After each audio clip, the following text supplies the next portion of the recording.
Let us take a look at the Kansas City Royals and what some things might happen throughout this upcoming season, and see how they might fare in the AL Central. But first, let's take a look at what happened last year. Last year, the Royals finished 59 wins, 103 losses. They were fourth in the AL Central. They would have probably been last in any other division, but Detroit was behind them, and they were a lot worse. Uh, and Kansas City's got, like most teams, they got some talent. They got some guys there. It's just they don't. Uh, it's just nothing's working. I think the goal for if you're a Royals fan, I think the goal for this year is maybe not to lose 100 games. I think if you don't lose 100 games, I think you're having an okay year. I don't think you got players to root for in that team that are really good, and you got players that are probably in their last couple of years, and maybe this is the send off that they're looking for. But before I get to that, let's look at what the Royals did in free agency. For key additions, they re-signed Alex Gordon, who was a free agent, so they got him back under the head. They got Michael Franco from the Phillies. That was the last team he played for, and he's probably going to play third. I I wonder. I would assume Dozier would probably play right field then, because you still got to have Dozier in that lineup. Uh, and they got Greg Holland, old Kansas City closer, back when 2014, 2015, I think, when they went to the World Series. And I mean, I'm glad. Good for Kansas City bringing back Holland. Probably I don't know how many more years he has left playing. Let him go to the team where he won a series with, and just let him get the send off he rightfully deserves. Key losses for Kansas City, they really didn't lose anybody. Uh, I'm gonna say huge on that had a huge impact on that team on the field wise. They lost Chelsea Cuthbert, their third baseman, who wasn't gonna start anyway. I think, even if he was still on that roster, and they lost Jorge Bonifacio, who the way this is now wouldn't start because Hunter Dozier's starting in right. But like I said, I don't think those losses are huge impacts on the team. It's not like they're going to lose 15 more games because those guys are off the roster. Uh, I think stuff to look for this year throughout the year is can Jorge Soler do what he did again? Can he hit, what was it, 44, 45 homers, I think, last year? Just complete breakout year for Jorge Soler. And he's been projected to do this ever since the Cubs got him, and he just hasn't done it. And good for him that he finally had that breakout campaign in Kansas City. Gave something for the fans to watch and be entertained by. Because on that team, on that Royals team, there was not much. So, can Soler do it again? Can he hit 40 homers, 120 RBIs, and have like I don't know, 350 on base or something? The thing with Soler is, can he tone down his strikeout numbers? He strikes out a lot. So if he's gonna improve, I would assume he'd improve in that category. And his defense, well, he's playing DH, so that doesn't matter. But can he tone down the strikeout numbers? Can he have a better eye? I think that's what he's trying to do in the off-season spring training part. Uh, can Whit Merrifield continue what he's done in the past 2 years as I think the best contact hitter in the league in Major League Baseball, not in the AL or NL. I think he's the best contact hitter in Major League Baseball, and he doesn't get a lot of recognition because he's in Kansas City. I remember last year, Jeff McNeil was of the Mets was getting this praise of bringing back contact hitting, but Merrifield was doing that the year before, and nobody talked about Merrifield because he doesn't get the recognition. I think Merrifield's probably one of the most underappreciated players we have in the sport. I think Mike Trout's probably the least underappreciated, but I think Merrifield's probably a close second.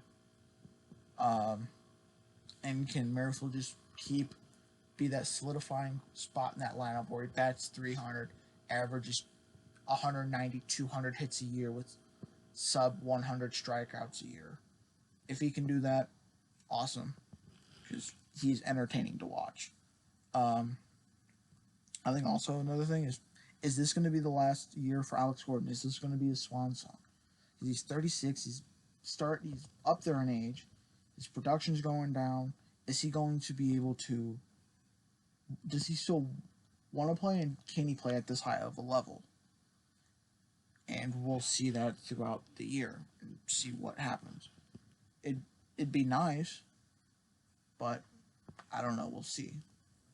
And if he's going to retire anywhere, I'm glad he's going to retire in a Royals uniform, at least if he retires this year. And I think the last thing to look out for is how good's their pitching going to be this year. Because I mean, out of the starting rotation, you pretty much have Brad Keller's the number one. I know you have Jake Junis is probably the 2 or 3. You got Danny Duffy as well, and Mike Montgomery and Sparkman are running out that rotation. That rotation does not look good. Like I said, the only bright spots there, Brad Keller, but even then, you got guys that are having ERAs above 4.5, 5 as starters. And we'll see how this goes, because this could really only go one way, and it's really, really badly for the Royals starting pitching. Now, looking at their bullpen, they're bringing back a lot of familiar faces. I mean, they have Ian Kennedy at closer. He had 30 saves last year. It's nice to see him make that transition from starting pitching to the bullpen, so that's good for him. I mean, out of that, they got rid of Dykeman, who did really well last year for him. And they brought in Greg Holland and Rosenthal this offseason, or I think Rosenthal this offseason, but they brought him back. They're in the bullpen now. Maybe. I think they both signed minor league rosters, but I think they'll probably be in the bullpen. So we'll see how well this bullpen goes. It's not looking good for Kansas City out of the pitching aspect, starting in bullpen. I think players to look for this year. I think Salvi Perez might have a good year. I think he'll have a comeback year. I think he injured, was it his ACL last year or something? He injured himself, I think, roughly pretty early on in the season, and that kind of hurt his momentum. So we'll see if he can take an uptick in production this year, being healthy. See if he can stay healthy the full year. I just mentioned Brad Keller. He was arguably the best starter out of that rotation last year. Can he improve on last year? His ERA is 4.19. Can he take that down to maybe a 4, maybe a sub 4? Because he's probably the only good starter they got on that team. Other ones are average to below average. So will Keller be able to take that next step in the regular season? I think he can, but we'll find out. Greg Holland, same with Alex Gordon. I think this might be Holland's last year. So we'll see how well he does if he's in the Major League roster, because they signed him to a minor league contract. So we'll see how well Holland does if he gets into the Major League roster, which I think he will. And I think Adalberto Mondesi, I butchered that first name, I think, but we'll go with Mondesi. I think he's other guy to look for. He's really fast, great. I'll say great fielder, and a switch hitter, and he can swing for contact on both sides of the plate. So maybe he can take a uptick in production this year, and we'll see how well he does this year. Because I think he's him, Merrifield, and Soler, I think, are probably the most entertaining people to watch on that team. With like Perez and Dozier being like right below that, but I think those 3 guys are probably the most entertaining on that team. And my guess for where the Royals will place this year, I think they'll probably place 4th in the division like last year. I don't oversee them taking the White Sox, and I don't see them being worse than Detroit. So I think they're kind of stuck right now where where the Twins are getting better, the White Sox are getting better, Indians are getting worse, I would say, and then Detroit and Kansas City are kind of just treading water. They're not doing really a lot, and that's why I have them in fourth in the division. They're better than Detroit right now. They proved that last year. So I think they'll place fourth and probably be, I don't know,